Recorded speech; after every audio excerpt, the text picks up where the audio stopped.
Alors après avoir vu comment attirer de nouveaux talents et accompagner leur parcours, place maintenant un autre défi majeur, fidéliser les professionnels. Reconnaissance des métiers, valorisation, conditions de travail, prévention des risques, comment créer un environnement où chacun a envie de rester et de s'investir durablement. Nos intervenants vont partager leurs approches et leurs leviers d'action pour renforcer l'engagement et la stabilité des équipes.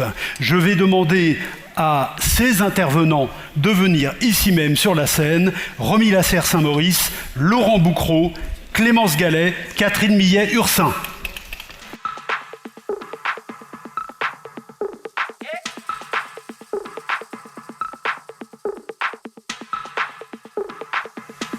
C'est parfait, tout le monde est en place. Alors je vais commencer par présenter Madame Gallet, ici, toute proche, déléguée régionale PACA de l'association SPS, Soins aux professionnels de la santé. À côté de vous, Madame Gallet, Romy Lasserre-Saint-Maurice, que beaucoup parmi vous connaissent, oui. Directrice de l'EHPAD ACPPA Péan à Paris, 13e arrondissement, soyons précis, 70 salariés pour 94 résidents. Vous avez aussi un CRT, Centre de ressources territoriales, et un accueil de jour. À côté de vous, Romy, il y a Laurent Boucreau, directeur de l'EHPAD Les Jardins d'Haïti à Marseille. Oui, tiens, vous êtes venu avec des collaborateurs ? Vous êtes venu avec votre claque. Et puis enfin, Catherine Millet-Ursin, avocate associée du cabinet Fromont-Briance, conseil du CINERPA depuis 2002. Quelqu'un veut applaudir Madame Millet-Ursin? Ça lui ferait plaisir. Bien, Romy, prenez un micro s'il vous plaît, je commence avec vous. Cela fait 25 ans que vous êtes dans ce métier. Ça marche. Ça marche. Cela fait 25 ans que vous êtes dans ce métier, 20 ans que vous dirigez des EHPAD. On peut dire que vous avez dû vous adapter en permanence. C'est le moins qu'on puisse dire. Je pense qu'effectivement, mon métier a évolué. J'ai dû aussi évoluer avec ce métier. La population accueillie a évolué et fatalement les professionnels aussi. Donc c'est un métier qui réclame une certaine adaptation permanente. Alors comment faites-vous, Romy, pour motiver vos collaborateurs ? Alors ce qui était valable il y a 15 ans n'est plus valable aujourd'hui. On doit innover, inventer, partager entre collègues ce qui fonctionne, ce qui ne fonctionne pas. Essayer de se tenir aussi un petit peu au fait des nouvelles tendances. Même si on n'est pas spécialement... Moi, j'ai passé la soixantaine, donc je me rends bien compte que je dois néanmoins rester au goût du jour pour avoir le même dialogue. Je ne parle pas le verlan, mais néanmoins, il faut que j'ai la compréhension des attentes des collaborateurs que je manage. Il faut éviter la routine avec les collaborateurs, alors que les résidents, eux, ils ont besoin de routine. Ça, c'est vraiment l'exercice d'équilibrisme qui est le plus difficile. C'est effectivement comment on arrive à valoriser en permanence le travail, donc communiquer sur ce qu'ils font et ce qu'ils font très bien, essayer de les motiver justement sur des petites choses très anodines. Ne pas hésiter aussi à demander aux familles de les remercier, donc de nous envoyer des petits mots de remerciement qui sont liés aux relèves. Il y a aussi les impliquer dans des projets, quels qu'ils soient, des groupes de travail avec d'autres EHPAD au sein du groupe, de manière à ce qu'ils puissent sortir de leur routine et retrouver du souffle, redonner du sens à ce qu'elles font. Et surtout, tout à l'heure j'ai entendu par rapport à vie professionnelle, vie privée, on ne peut pas décorréler aujourd'hui la vie professionnelle de la vie privée. On travaille 35 heures dans un EHPAD et fatalement l'imbrication entre les deux, Daphna l'a dit tout à l'heure, beaucoup de femmes qui sont monoparentales, surtout en région parisienne. Donc on devient aussi un peu assistante sociale. On essaye aussi de créer un réseau qui permette de les aider aussi au quotidien. Et lorsque les personnels se sentent en sécurité et reconnus, ils ont envie de donner le meilleur d'eux-mêmes. Alors pour éviter la routine pour les collaborateurs, il faut innover. Bon, alors, comment vous faites-vous ? Comment innovez-vous ?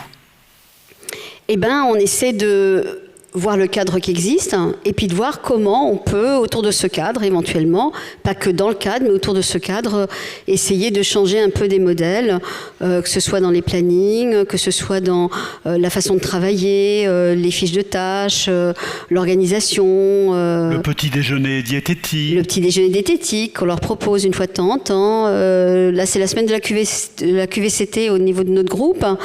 On a fait venir un pédicure. On a essayé de trouver de l'argent qui permet de payer une pédicure parce que, en fait, souvent, les personnels négligent leurs pieds qui les portent et les supportent quand même tout au long de la journée et de l'année.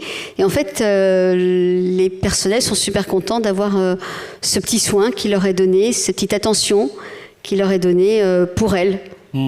Le personnel doit être partie prenante de ce qui se passe dans l'établissement. Oui, totalement. Alors, il y a les instances, notamment le CSE, dans lequel ils sont consultés sur des choses, mais au-delà de ça, de valoriser aussi, et puis les associer quand on a des réflexions. C'est aussi intéressant d'avoir leur point de vue, au-delà des instances. Vous avez créé un groupe Facebook ? C'est ça, pour les familles en fait, et pour les salariés. un groupe Facebook fermé, et on s'est rendu compte que c'est encore plus les salariés qui le suivent que les familles. Et elles sont très fières quand il y a une photo d'elles qui sont publiées.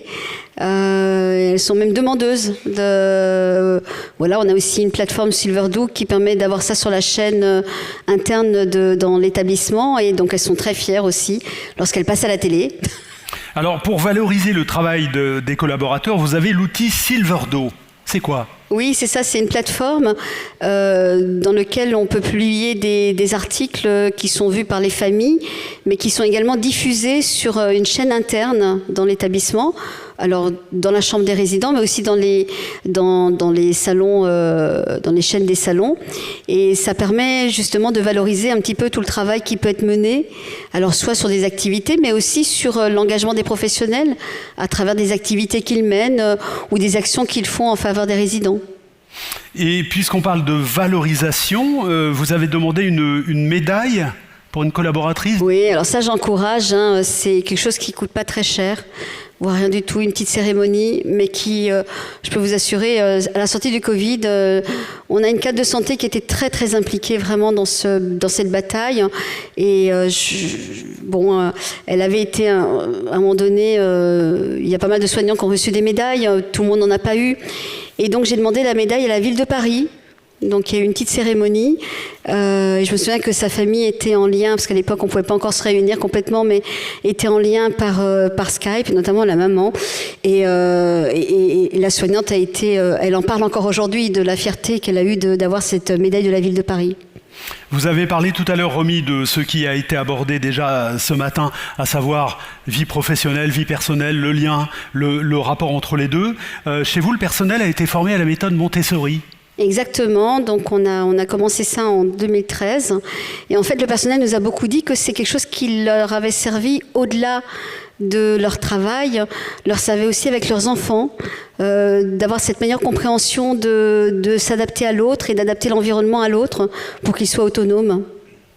Alors je sais qu'il y a une citation que vous aimez bien, qui illustre un peu des choses que vous avez dites là tout de suite, je vais vous laisser nous la dire. C'est « Aide-moi à faire seul ». Et également, c'est Maria Montessori qui a donné cette phrase-là, « Aide-moi à faire seul ». C'est vraiment aménage mon environnement, fais en sorte que je sois autonome le plus possible. Et il y a aussi Michel Serres. Alors Michel Serres, c'est l'autorité. Je vous invite, je pense que ça doit être encore dans les podcasts. J'ai été moi très sensible. J'étais dans ma voiture un jour et j'écoutais Michel Serres qui parlait de l'autorité. L'autorité, non pas l'autoritarisme, mais l'autorité, c'est aider à grandir, enfin, ça fait grandir l'autre. Et je pense que quand on est un manager, je pense qu'on a cette mission aussi de vouloir faire grandir l'autre. Et quelque part, j'ai toujours dit aux collaborateurs que j'embauchais, écoutez, on ne se marie pas à vie. Mais le temps de notre mariage, en tout cas, ce qui est important, c'est que vous ayez envie de venir, que vous vous plaisiez. Et si un jour vous devez partir, pour d'autres horizons, c'est pas dramatique. Et vous voyez, il y en a qui sont avec moi depuis maintenant 13 ans, qui sont toujours là. Donc, je suis convaincue que la vie personnelle et professionnelle est intimement liée. On peut pas travailler en silo, tout comme dans sa vie. On peut pas être en silo, travail et vie personnelle. Alors voyons comment ça se passe chez Laurent Boucrault, votre voisin de gauche. Le jardin d'Haïti à Marseille, 93 résidents, 8 résidents en accueil de jour. Vous avez également une crèche avec 14 bébés. Une crèche depuis 5 ans dans votre établissement, une 60aine de salariés. Alors d'abord, je crois que vous vous êtes posé une question à vous-même, Laurent. Oui, exactement. Je me suis amusé il y a 5 ans. En fait, il y avait un truc qui me plaisait pas, déjà à moi, c'était le nom EHPAD. C'est quelque chose qui me dérange, parce que je trouve le nom pas joli, inquiétant, un peu dramatique, même si bien entendu qu'on est dans un milieu où le drame existe, donc ça il faut pas non plus le cacher absolument.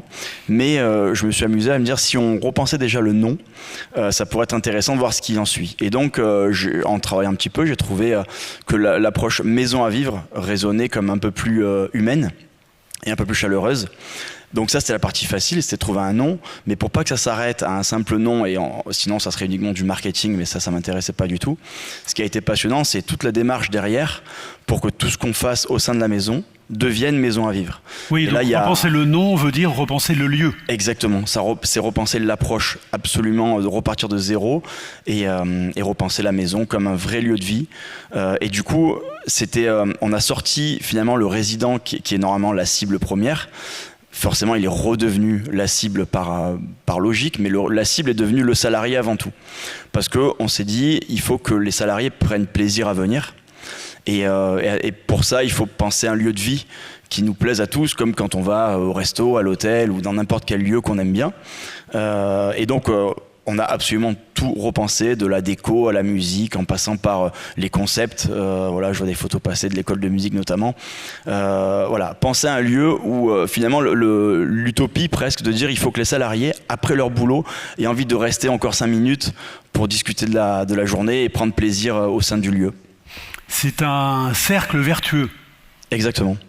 Alors, on parle de la crèche un peu, parce que j'ai dit 14 bébés là dans la crèche. Qu'est-ce que ça apporte? Qu'est-ce que ça change? Pourquoi? Ouais, c'est génial. C'est le premier projet qu'on a eu, en fait. Et d'ailleurs, c'était l'unique à la base. J'avais que ça en tête, c'était de ramener des enfants au sein d'une population très âgée, afin de créer ce qui est très simple à penser, c'est-à-dire la joie de vivre auprès des résidents. Et en fait, ça a été bien plus vertueux que ça, puisque d'abord je me suis aperçu que ça faisait aussi beaucoup de bien aux enfants. Et maintenant, ça fait 5 ans que la crèche existe.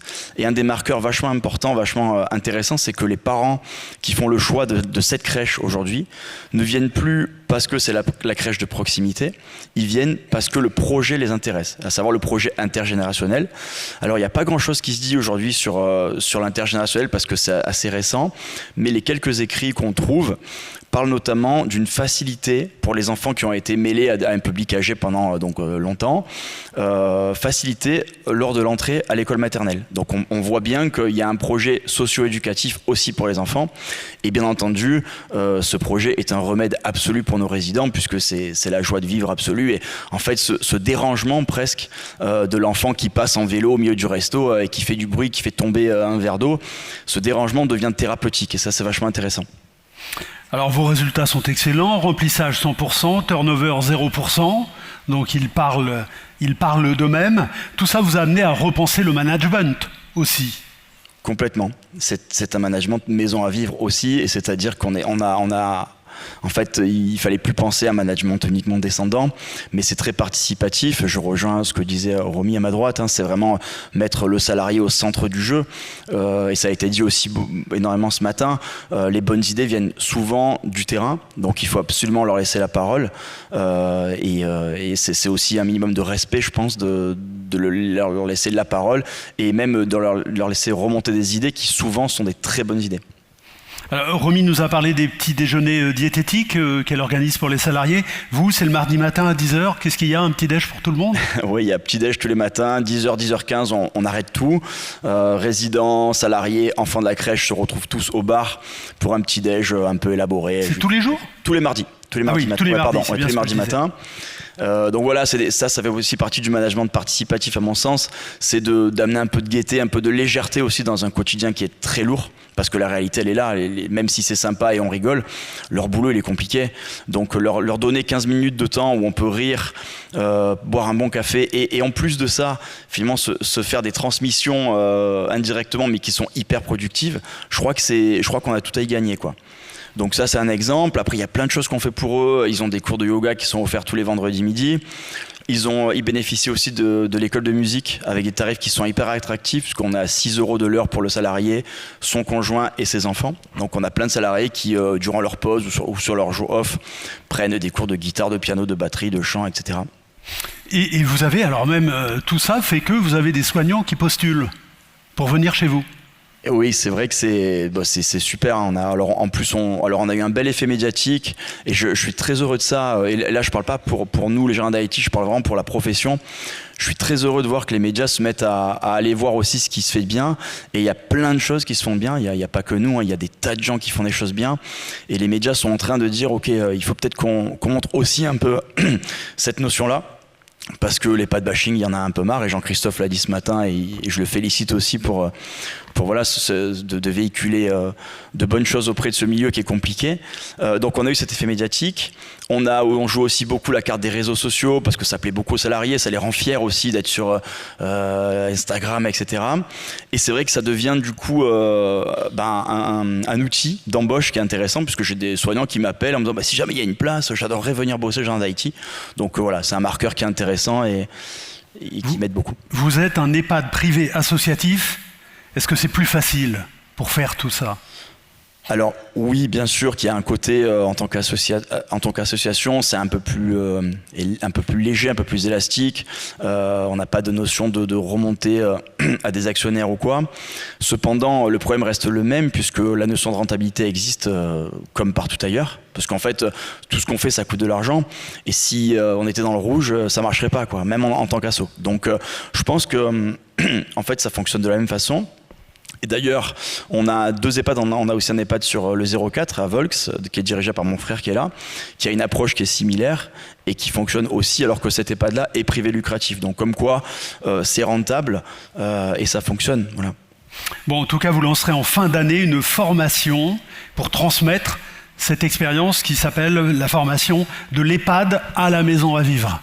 Oui, le mot formation est peut-être un peu ambitieux. Moi, ce qui me plairait et ce qui me passionnerait, c'est vraiment d'accompagner ceux qui le souhaitent à effectivement repenser un petit peu leur approche, sachant que cette idée, elle vient juste du fait que ça fait à peu près 2 ans qu'on a beaucoup de visites de directeurs d'EHPAD, de présidents de groupes d'EHPAD aussi, parce qu'ils viennent s'inspirer un petit peu de ce qu'on fait. Et ça me plairait beaucoup de pouvoir les accompagner, et pour ça, il faut le penser un peu plus complet, parce que de boire un café ensemble, de discuter, c'est sympa, mais pour vraiment les accompagner, leur transmettre quelque chose, il faut quelque chose de carré, qui dure au moins quelques jours, et sur lequel on peut réfléchir ensemble à quelque chose.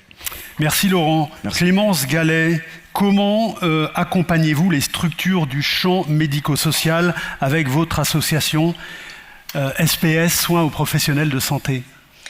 Alors, il est vrai que là, j'ai entendu un panel de possibilités très riches pour les professionnels. Néanmoins, sur des enquêtes récentes, nous pouvons identifier que les 2/3 des soignants ont eu un ou plusieurs épuisements professionnels au cours de leur carrière. Dans la population générale, on est plutôt dans l'ordre de 1/3. Plus du quart ressentent un stress important et la moitié ont des douleurs chroniques. Et c'est dans ce contexte-là en fait que l'association SPS va intervenir. Elle est née il y a 10 ans, en 2015. C'est une association de loi 1901 et nous intervenons sur 2 grandes missions. Une première mission autour de l'accompagnement des professionnels qui sont en souffrance et dans un deuxième axe, sur des actions de prévention pour le mieux-être. Concernant l'accompagnement des professionnels de santé en souffrance, c'est un dispositif complet et gradué qui est proposé d'accompagnement psychologique qui va de l'écoute jusqu'à l'hospitalisation complète en cas d'urgence. Cette écoute se fait grâce à une plateforme qui regroupe une centaine de psychologues. Cette écoute se fait 24 heures sur 24, 7 jours sur 7, quel que soit donc le moment de l'année, il y a un taux de décroché de 100%. Donc, vous appelez le numéro 0805 23 23 36, vous êtes sûr que quelqu'un va décrocher. 4000 appels par an et ça n'a pas diminué depuis le Covid. Et non, justement, voilà, on aurait pu imaginer que les nombres d'appels diminuent. Et là, on est à 7000 appels sur l'année 2024. 7000 appels, ça veut dire qu'aujourd'hui, 20 professionnels de santé ont appelé SPS pour livrer leur souffrance. Et parmi ces 20 professionnels, 13%, donc on peut imaginer deux aujourd'hui, ont vraiment un sentiment d'épuisement professionnel, voire un besoin urgent d'être pris et d'être accompagné. Donc la prévention des risques professionnels permet de fidéliser les professionnels. Oui, je crois qu'en effet, la prévention est capitale.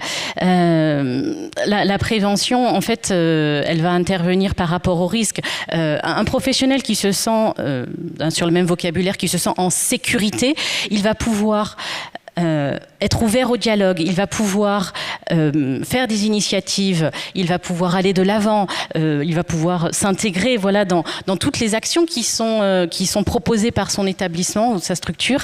Et dans cette situation-là, où il y a un dialogue, une écoute, un épanouissement dans le travail, même si en effet, ça a été dit bien évidemment, c'est parfois un travail difficile, avec des conditions et de la souffrance d'autrui. Néanmoins, les professionnels, s'ils se sentent en sécurité, vont pouvoir être fidèles à leur structure. Où l'on voit que l'ensemble des parties prenantes doit considérer globalement la qualité de vie au travail. C'est crucial. Voilà, à mon sens, c'est également en effet crucial que la qualité de vie au travail soit portée par tout à chacun. La direction, les ressources humaines, tous les cadres intermédiaires aussi qui agissent, mais également les collègues et même les résidents, leurs familles. Romy indiquait que lorsque la famille fait un petit mot de remerciement auprès des professionnels, c'est ça qui donne du sens à leur travail. Et je crois que arriver à proposer du sens aux professionnels va leur permettre d'être épanouis dans leur travail. On rappelle le numéro de la plateforme 0805 23 23 36. Catherine Millet-Ursin, comment le dialogue social peut-il permettre d'améliorer la qualité de vie au travail et la qualité de vie et les conditions de travail ? À mon sens, le dialogue social est indispensable, puisqu'on a vu quand même ce matin, notamment dans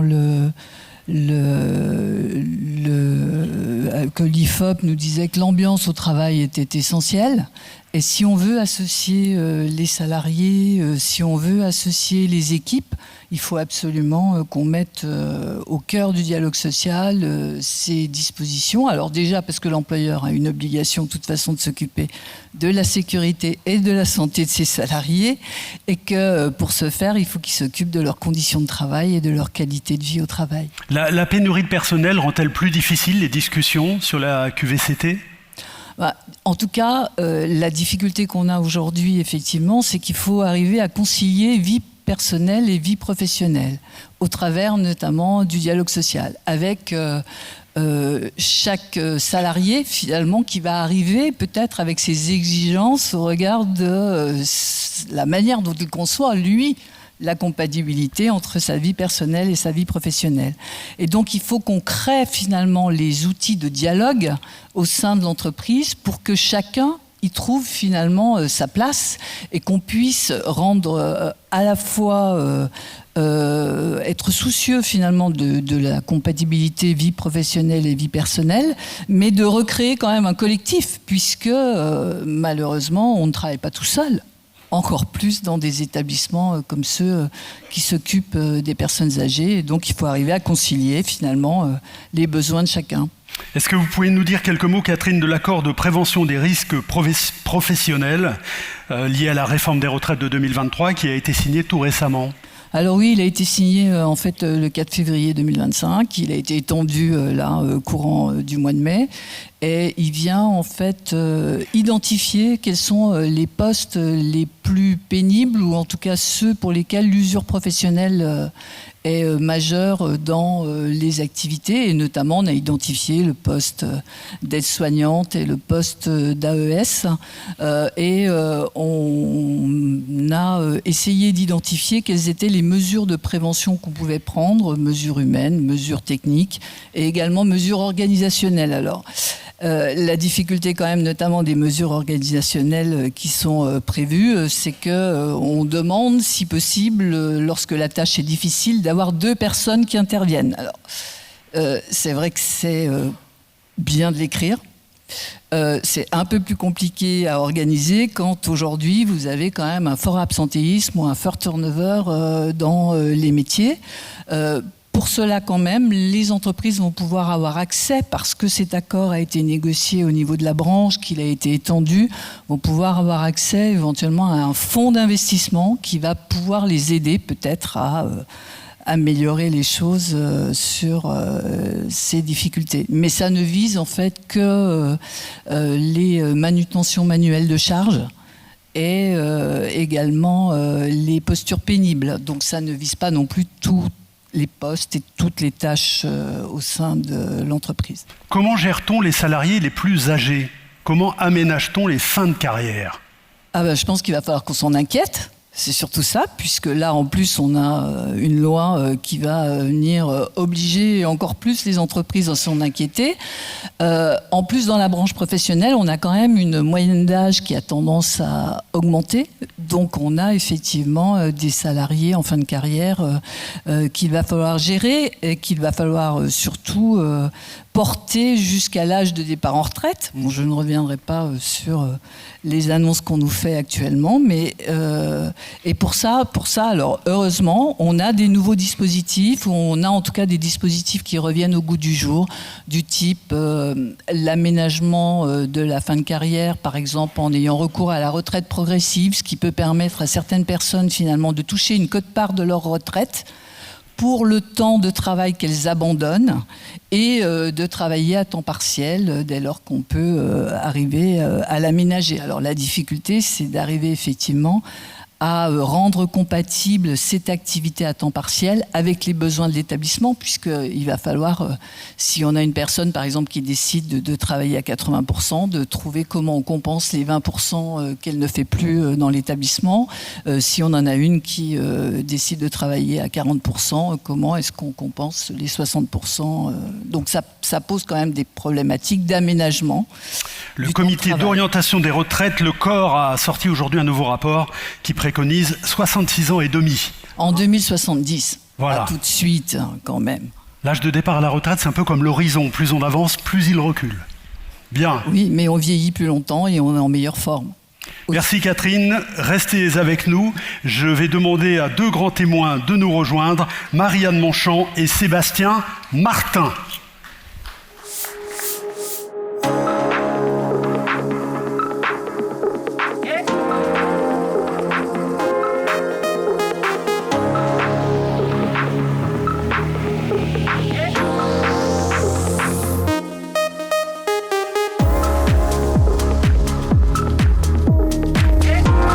Marianne Monchamp, je rappelle que vous êtes aujourd'hui directrice de l'OCIRP, l'organisme commun des institutions de rente et de prévoyance, ancienne secrétaire d'État auprès de la ministre des Solidarités et de la Cohésion sociale, ancienne présidente de la CNSA. Vous avez fait adopter en 2005 2 lois, l'une qui a créé la CNSA et l'autre qui a réformé la politique du handicap. Sébastien Martin, vous êtes directeur de la Maison départementale de l'autonomie des Alpes-Maritimes. Vous préférez rester debout? Oui, ça c'est vous qui voyez. Il faut vous sentir bien, il n'y a pas de problème. Alors, Marianne Monchamp, je vous donne d'abord la parole. Ce qu'on a bien compris depuis déjà ce matin, on en a reparlé là au cours de cette table ronde, c'est que s'il n'y a pas de sens, il ne peut pas y avoir de qualité de vie au travail. Je crois qu'on peut en effet dire ça, et merci de me donner la chance de le redire devant vous. Merci Jean-Christophe de cette opportunité. En fait, c'est ce que la table ronde nous a livré. avec énormément d'illustrations extrêmement concrètes, mais qui toutes renvoient à l'idée qu'à la fin de la journée, on n'a pas simplement l'impression d'avoir fait son travail, mais qu'on a produit une œuvre, quelque chose. Et toute l'idée, c'est de se demander comment, avec des modes de management, une attention particulière, on arrive à donner de la valeur à cette chose en plus qu'est la production d'une œuvre. Quand l'auxiliaire de vie, ou quand l'aide à domicile, ou quand l'ASH s'éloigne de la personne avec qui elle a pu passer un moment, souvent trop court, mais un moment, qu'est-ce qu'elle va garder? Est-ce qu'elle va garder le protocole qu'elle a mis en œuvre, ou est-ce qu'elle va regarder l'impression générale de cette personne qui a été un peu repomponnée, revalorisée, et avec laquelle on a eu un échange? Et au fond, c'est dans cette situation très particulière qui fait que ces métiers ne ressemblent à aucun autre, à dire vrai, que vient se loger cette notion de sens. Alors, il faut rappeler, et vous tenez à le faire, quelques éléments de principe. Oui, il y a des éléments de principe qui me semblent très forts. Déjà, je pense qu'on doit collectivement s'arracher de nos représentations traditionnelles, extrêmement normatives, de ce qui n'est pas le soin, à dire vrai, mais de ce qui est le prendre soin.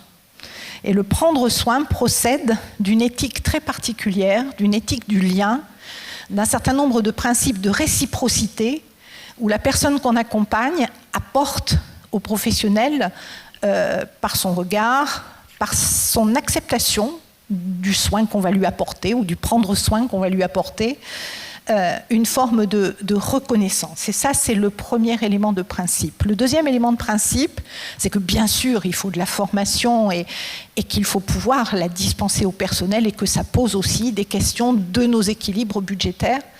Mais il faut trouver ce que j'appelle, et on en parlait un peu en aparté avec Jean-Christophe, une démarche académique à côté de la démarche de formation. Je vais être plus précise. Quand on s'intéresse à la cuisine, on peut passer un CAP de cuisine et on apprend à faire le bœuf bourguignon. Mais quand on fait l'école Ferrandi, c'est autre chose qu'on apprend. On n'apprend pas simplement à faire une recette. On apprend à produire quelque chose qui comporte un supplément d'âme, et c'est ça la logique du prendre soin, c'est ça cette éthique de la responsabilité. Et donc l'autre principe, c'est qu'à côté de la normativité qui est indispensable si on veut que le système tienne debout, il faut réussir à trouver cette place pour ces modes de coopération très particuliers que les professionnels du prendre soin peuvent apporter.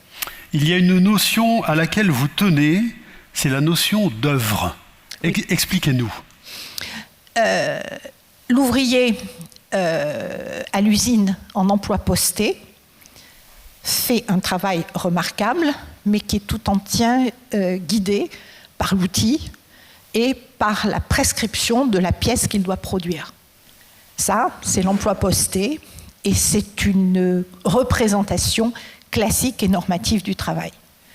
L'œuvre, c'est au fond un dépassement de la production même du service pour arriver à lui donner un sens, pour arriver à lui donner une valeur supplémentaire, et pour rendre effectivement cette action suffisamment tangible pour qu'elle soit à la fois reconnue par les professionnels et par les personnes accompagnées. Ça se traduit par des éléments d'apaisement, des éléments de consentement, ça se traduit par les relations avec l'entourage, avec la famille, par la baisse des conflictualités, bref, par ces niveaux-là très, très, très complexes de l'expression d'une valeur professionnelle qui va au-delà de la tâche et au-delà de la norme. C'est le principe du compagnonnage. C'est ce principe du compagnonnage, et c'est pour ça que j'évoquais cette dimension académique qu'on trouve. Les compagnons du devoir ne sont pas que des charpentiers. Ce sont des charpentiers qui, en plus, mettent dans l'œuvre qui est la leur cette dimension de la valeur, de l'esthétique et du durable. Eh bien, je pense que dans les métiers que vous faites et dans les métiers que vous accompagnez par vos actions managériales et d'organisation, vous amenez, chaque fois que vous le pouvez, à l'expression de ce compagnonnage. Et je pense que les équipes qui fonctionnent bien Ce sont les équipes dans lesquelles l'expression de la solidarité, même si on voit bien la précarité des situations, avec des turnovers élevés, quand je vois que 10% des infirmières qui prennent leur poste après leur diplôme quittent le métier en quelques mois parce qu'elles n'y tiennent pas, on voit bien les difficultés. Mais chaque fois que cela réussit, je pense qu'une des raisons de la réussite tient précisément à ces valeurs de solidarité et à cette forme de compagnonnage. Vu le mur démographique qui se présente à nous, on peut dire que tous les professionnels du secteur ont rendez-vous avec l'histoire. Est-ce que nous y sommes? Est-ce qu'on est prêts? Oui, je ne voudrais pas tenir des propos trop définitifs et c'est facile de tenir des propos de tribune là-dessus. Mais je pense que clairement, nous n'avons plus du tout le choix. Tout est écrit. La démographie est écrite. La pente du vieillissement de la population, nous savons que dès 2030, nous allons en éprouver le choc. Et déjà aujourd'hui, dans vos pratiques, vous êtes en capacité de le mesurer. Nous avons besoin vraiment d'assumer politiquement le fait que le vieillissement de la population française est présent, qu'il faut que nous arrivions à assumer cette réalité, que bien entendu la sécurité sociale doit porter dans ses responsabilités cela, mais les collectivités territoriales, cher Olivier Richevoux, ont toute leur place parce que ça se joue quelque part dans l'hyper-proximité et qu'il faut arriver à trouver, à résoudre cette équation-là entre l'universalité d'une réponse et la spécificité, la contingence d'un territoire et parfois d'un infraterritoire. Et pour vous dire le fond de ma pensée, je continue de militer là où je suis pour que, par une approche qui serait tout simplement celle d'une loi de programmation, on puisse convoquer toutes les politiques publiques à la question du vieillissement de la société française, pour éviter que seule la Sécu porte sur ses épaules, ou les collectivités territoriales, tout ce que les autres politiques ne font pas. Et je pense qu'on est au rendez-vous de l'histoire. C'est le rendez-vous de la transition démographique, et c'est aussi le rendez-vous de tous ceux qui aujourd'hui, individu après individu, portent sur leurs épaules ces injonctions paradoxales entre un système qui coince et ce qu'ils sont capables d'exprimer dans leur quotidien professionnel aux côtés des personnes accompagnées. Et il est problématique de voir au journal de 20h une aide-soignante qui dit que c'est elle qui porte l'injonction paradoxale d'un système qui n'a pas fait ses choix. Je pense que c'est un propos politique, je pense que c'est maintenant, et chaque fois que j'ai l'occasion de le faire, je le dis, parce que c'est une conviction très forte qui m'anime. Bien. Sébastien Martin. Sébastien, directeur de la Maison départementale de l'autonomie des Alpes-Maritimes, j'aimerais bien que vous nous parliez de votre expérience avec la CARSAT sur la QVT des responsables des services d'aide à domicile. Bon, déjà, c'est très difficile de passer après Madame la Ministre. Je vais assurer. Et d'abord, bienvenue dans notre magnifique département des Alpes-Maritimes. En deux mots, la Maison départementale de l'autonomie, si vous n'en avez pas dans votre département, c'est la mutualisation, on va dire la fusion, pour faire plus vite, de la direction dédiée aux services personnes âgées et personnes en situation de handicap du département. Et bien sûr de la MDPH. Celle d'ici, c'est 165 000 personnes ayant au moins un droit ouvert, dont 120 000 personnes en situation de handicap et 450 établissements et services médico-sociaux autorisés. Alors, nous avons sur la QVT, bien sûr, on est dans le département des Alpes-Maritimes très attentif à la qualité, déjà à l'accompagnement des services d'aide à domicile, à la qualité de prise en charge, et qui dit qualité de prise en charge, qualité du bien-être des aidants professionnels. Donc avec la CARSAT, nous avons décidé d'accompagner dans un premier temps 5 responsables de services d'aide à domicile sur le parcours de prévention de santé au travail des salariés. L'objectif était de sensibiliser, former ces professionnels qui allaient porter ou qui étaient en cours de porter une démarche de prévention des risques et d'amélioration de la qualité de travail au sein de leur service d'aide à domicile. C'est une action qui a été qui a eu vraiment son succès, on va dire entre guillemets, puisque en tout cas dans le bilan, les responsables qu'on a accompagnés nous ont fait remonter que ça leur avait aidé, en tout cas à faciliter le travail quotidien, à renforcer la qualité de la prise en charge, à garantir un référentiel métier, à assurer une compétence en termes de communication à développer, une communication RH à développer, à prévenir bien sûr les risques psychosociaux liés à l'exigence et l'existence émotionnelle dans leur métier, limiter l'exposition à certaines pathologies et puis bien sûr agir aussi sur l'attractivité des métiers.